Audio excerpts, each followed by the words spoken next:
All right. Well, now you guys have two magician skills, so, maybe you can make some extra money while you're in college being a magician. All right. Now, here's something a lot more serious, which is driving distractedly. A lot of us believe, and I say us because I've been known to, take a peek at my phone for different reasons while driving, and so I'm not judging, but a lot of us think that we can multitask while we drive. And I just want to try and make a case based on the attention research for why driving distractedly is a bad idea. First, let me describe a study that was conducted on distracted driving by the University of Utah. They've been doing a lot of research on distracted driving. And so in this study, first off, I'll just say everybody was driving in a simulator. Nobody was actually out on the road. Okay, so nobody could possibly get hurt. Okay, so for some participants, they used their cell phone while they were driving in the simulator, trying to achieve some goals. There were things like they were supposed to get off the freeway at a particular exit. There was an address they were supposed to find that was along the road. Things like that. They had some tasks they were supposed to do as a driver, and then they were engaged in conversation either on a cell phone.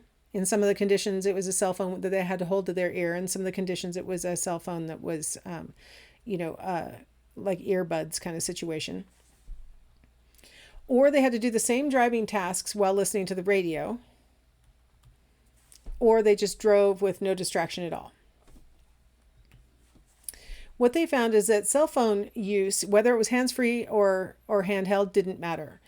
Cell phone use was associated with poorer control of the vehicle, a higher likelihood of missing the exit, a slower reaction time when traffic stopped in front of them. In fact, their reaction slowed to that which you would expect in a drunk driver or in a person who was over 85 years old.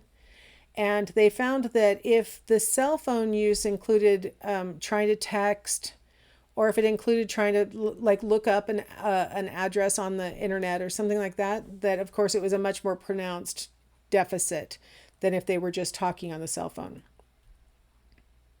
Now this video is silent, so I'll just go ahead and run it while we're watching. And I just want to warn you that it's very startling and tragic to watch this. But so what you're seeing on the left side is the camera that's in the cab of this semi truck that is trained on the driver. So this company wants to record what their drivers are doing. So that's pointing at him.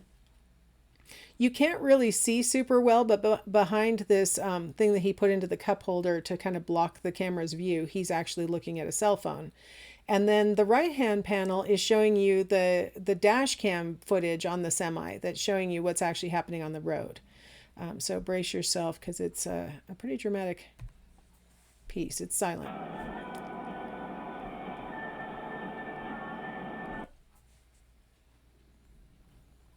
I'm sorry, I just realized it wasn't silent, so let me start it again.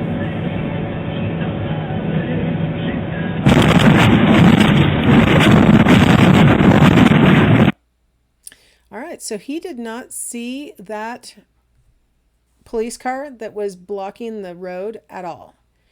His assumption, and I think we can all agree, we've been in situations like this where the freeway is wide open. He was out on a highway that was flat, clear day. He's probably completely convinced that there's nothing ahead of him. Why would there be something in the road?